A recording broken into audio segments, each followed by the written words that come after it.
నమస్తే బ్రదర్, ఎలా ఉన్నారు?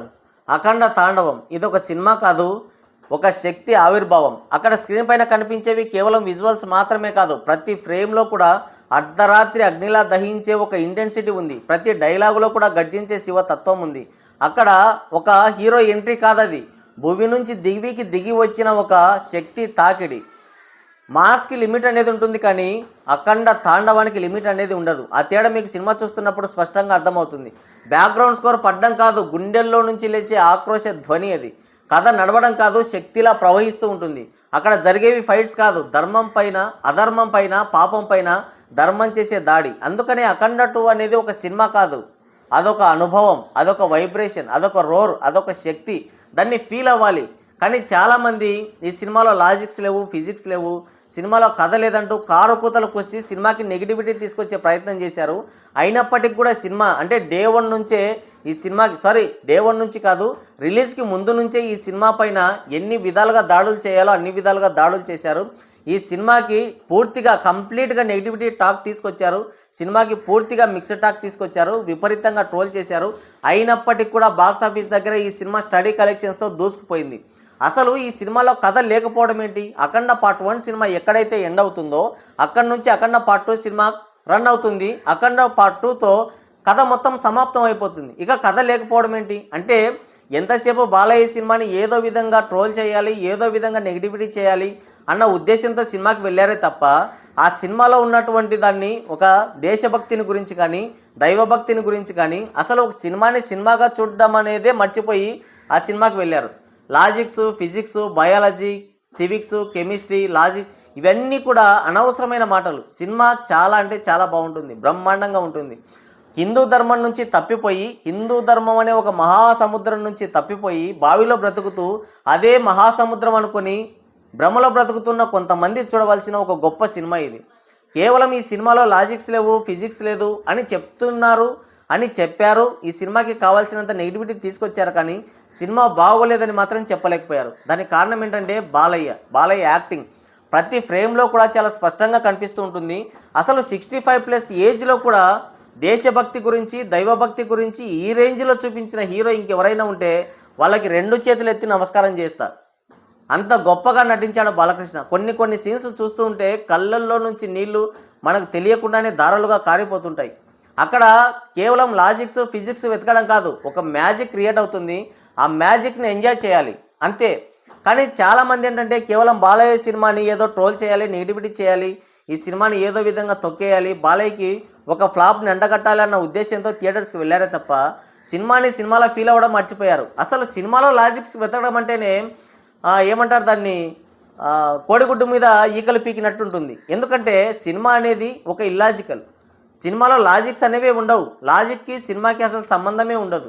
ఒక్కడు కొడితే 10 మంది లేచి పడిపోవడం, లేదంటే 10 సార్లు గన్తో కాల్చినా కూడా హీరో చావకుండా ఒక్కసారి గన్తో కాలిస్తేనే విలన్స్ అందరూ చచ్చిపోవడం, ఇలాంటివన్నీ లాజిక్కి ఎక్కడ అందవు. అసలు సినిమా అంటేనే లాజిక్ అందకుండా ఉంటుంది. ఈ సినిమాలో స్పష్టంగా చూపించారు, బాలయ్య నటించిన అఖండ సినిమాలో స్పష్టంగా చూపించారు.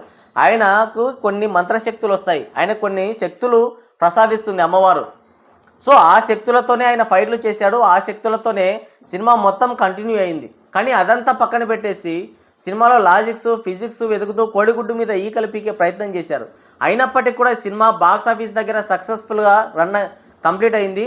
సక్సెస్ఫుల్గా థియేటర్స్ దగ్గర రన్ని కంప్లీట్ చేసుకుంది. సినిమా బ్లాక్ బస్టర్ హిట్ అయింది. అయితే ఈ సినిమా రిలీజ్ అయినప్పటి నుంచి వారానికి ఒక సినిమా, వారానికి 2 సినిమాలు, ఒకసారి అయితే కంప్లీట్గా 6 సినిమాలకి పైగానే రిలీజ్ అయ్యాయి. అయినప్పటికీ కూడా ఈ సినిమా బాక్స్ ఆఫీస్ దగ్గర స్టడీ కలెక్షన్స్తో దూసుకుపోయింది. అసలు ఈ సినిమాకి రిలీజ్ కంటే ముందు జరిగిన గొడవ కావచ్చు, రిలీజ్ తర్వాత వచ్చిన నెగిటివిటీ, ట్రోల్స్ కావచ్చు, ఇక సినిమా పని అయిపోయిందిరా అనుకున్న టైంలో కూడా ఎక్కడ కూడా తొనకకుండా బెనకకుండా బాక్స్ ఆఫీస్ దగ్గర స్టడీ కలెక్షన్స్తో దూసుకుపోయాడు బాలకృష్ణ. ఇంకో విషయం ఏంటంటే, సందు దొరికినప్పుడల్లా కూడా అన్ని థియేటర్స్ని హౌస్ఫుల్ కలెక్షన్స్తో కలకల్లాడించాడు థియేటర్స్ మొత్తాన్ని. కొత్తగా రిలీజ్ అయిన సినిమాలకే కలెక్షన్స్ లేకుండా పోయాయి. ఈ రేంజ్లో ఈ సినిమా కలెక్షన్లు వచ్చాయి. అసలు ఫ్లాప్ టాక్ వచ్చింది, నెగిటివిటీ జరుగుతుంది, సినిమాకి ట్రోల్స్ వచ్చాయంటే ఇక ఆ సినిమా గట్టెక్కడం అసాధ్యం. రీసెంట్గా చూసుకుంటే మనశంకర వరప్రసాద్ సినిమా విషయానికి వస్తే అసలు రివ్యూలు అనేది చెప్పకుండా చేసుకున్నారు. వాళ్ళ సొంత మీడియాతో, సొంత రివ్యూయర్లతో, సొంత పిఆర్ టీంలతో బోగస్ రివ్యూలు ఇప్పించుకొని సంక్రాంతి సీజన్లో సినిమాని గట్టెక్కించుకోవాల్సిన పరిస్థితి వచ్చింది. లేదంటే అఖండ సినిమా కంటే కూడా దారుణమైన ఫలితాన్ని అందుకొని ఉండేది సినిమా. అఖండ సినిమా అయినా బాలయ్య బ్యాక్ టు బ్యాక్ విజయాలతో మంచి ఫామ్లో ఉన్నాడు కాబట్టి ఆ సినిమా తన మాస్ ఇమేజ్తో, తన స్టార్డంతో గట్టెక్కింది. కానీ చిరంజీవి చూసుకుంటే బ్యాక్ టు బ్యాక్ ఫ్లాప్స్లో ఉన్నాడు. ఈ సినిమాకి నెగిటివిటీ టాక్ వచ్చి ఉంటే కనుక, అంటే ఆల్రెడీ సినిమాలో స్టోరీ లేదు, ఏమీ లేదు, ఆ సినిమాకి ఉన్నది ఉన్నట్టుగా టాక్ వచ్చి ఉంటే కనుక సినిమా ఫస్ట్ రోజే షెడ్యూకి వెళ్ళిపోయిండేది.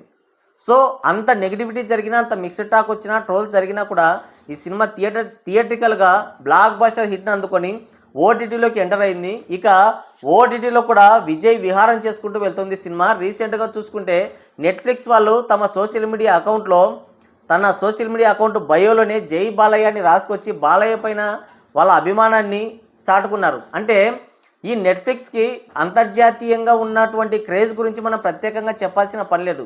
ఈ ఓటీటీ సంస్థలు ప్రపంచంలో ఉన్న అన్ని లాంగ్వేజెస్ సినిమాలు, అందరు సూపర్ స్టార్ల సినిమాలు రిలీజ్ చేస్తుంటాయి. కానీ ఏ ఒక్క హీరో కూడా ఎట్టి పరిస్థితుల్లో ఫ్యానిజం చెయ్యవు. కానీ బాలయ్యకి మొట్టమొదటిసారిగా నెట్ఫ్లిక్స్ అనే ఒక దిగ్గజ అంతర్జాతీయ ఓటీటీ సంస్థ ఫ్యానిజం చేసింది. తన సోషల్ మీడియా అకౌంట్ బయోలోనే జై బాలయ్య అని రాసుకొచ్చి బాలయ్య పైన తన ప్రేమని, అభిమానాన్ని చాటుకుంది నెట్ఫ్లిక్స్. ఇక చూసుకుంటే నెట్ఫ్లిక్స్లో కూడా ఈ సినిమా టాప్లో దూసుకుపోతుంది. ఇప్పటికే దాదాపుగా 300 మిలియన్స్కి పైగా వ్యూస్ వచ్చినట్టు మనకు అధికారిక లెక్కలు అయితే చెప్తున్నారు. సరే చూద్దాం, దాని గురించి మనం సపరేట్ వీడియోలో మాట్లాడుకుందాం. మొత్తానికి ఈ సినిమా ఓటీటీలో కూడా ప్రభంజనం కొనసాగిస్తూ వెళ్తుంది. అయితే రీసెంట్గా మొదటి రోజే ఈ సినిమాకి ఫ్లాప్ టాక్ వచ్చింది. అతి తీవ్రమైన నెగిటివిటీ జరిగింది. విపరీతంగా ట్రోల్ చేశారు. ఇక సినిమా బాక్స్ ఆఫీస్ దగ్గర నిలబడ్డమే కష్టం రా అనుకుంటున్న టైంలో దాదాపు నెల రోజుల పాటు స్టడీ కలెక్షన్స్తో దూసుకుపోయి సినిమా హిట్ స్టేటస్ని అయితే అందుకుంది. బ్లాక్ బస్టర్ స్టేటస్ని అందుకుంది ఈ సినిమా అని చెప్పాలి. అంటే సినిమా బ్రేక్ ఈవెన్ అయినప్పటికీ కూడా, మామూలుగా బ్లాక్ బస్టర్ టాక్ అంటే మామూలుగా బ్రేక్ ఈవెన్ టార్గెట్ని మించి ఒక 10-20 కోట్ల లాభాలు వస్తే సినిమాని బ్లాక్ బస్టర్ అంటారు. కానీ ఈ సినిమా జస్ట్ బ్రేక్ ఈవెన్ అయింది.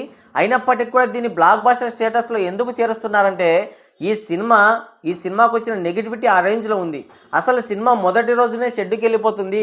ఇక సినిమా కోలుకోవడం కష్టం అనుకుంటున్న టైంలో బాలయ్య తన మాస్ ఇమేజ్తో, తన స్టార్డంతో ఈ సినిమాని బ్రేక్ ఈవెన్ మెట్లు ఎక్కించాడు. సినిమాని హిట్ చేసేసాడు. కాబట్టి ఈ సినిమాని బ్లాక్ బస్టర్ కిందకే తీసుకుంటుంది ట్రేడ్ అంతా కూడా. కాబట్టి థియేట్రికల్గా ఈ సినిమా బ్లాక్ బస్టర్ స్టేటస్ని అయితే తీసేసుకుంది.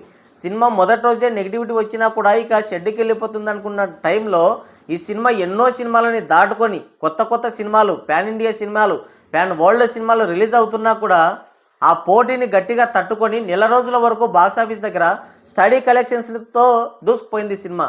ఇప్పుడు ఓటీటీలో కూడా ప్రభంజనం కొనసాగిస్తుంది సినిమా. అయితే ఇప్పుడు ఏంటంటే ఓటీటీలోకి వచ్చిన తర్వాత కూడా ఈ సినిమా 5 చోట్ల 50 రోజుల రన్ అయితే కంప్లీట్ చేసుకుంది. ఇదైతే ఒక రేర్ రికార్డ్ అని చెప్పాలి. బాలయ్య నటించిన లాస్ట్ 5 సినిమాలు చూసుకుంటే అన్ని సినిమాలు కూడా 50 రోజులు, 100 రోజులు, కొన్ని సినిమాలు 1000 రోజులు కూడా ఆడాయి. లెజెండ్ సినిమా చూసుకుంటే 1000 రోజులు ఆడింది.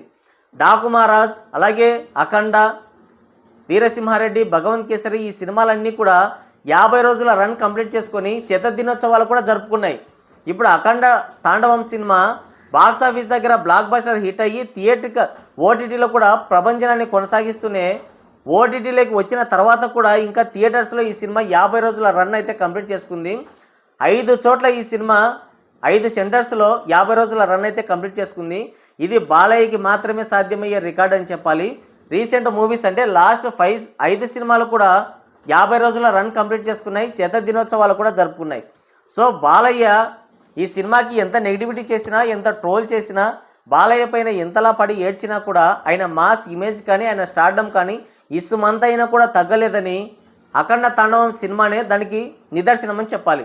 మరి అఖండ తాండవం సినిమా 5 చోట్ల అంటే 5 సెంటర్స్లో 50 రోజులు కంప్లీట్ చేసుకోవడంపై, అలాగే నెట్ఫ్లిక్స్ తన సోషల్ మీడియా అకౌంట్ బయోలో జై బాలయ్య అని రాసుకోవడంపై, అఖండ తాండవం సినిమా థియేట్రికల్గా సక్సెస్ఫుల్గా తన రన్ కంప్లీట్ చేసుకొని బ్లాక్ బస్టర్ స్టేటస్ అందుకోవడంపై మీరేమనుకుంటున్నారు? కింద కామెంట్ చేయండి.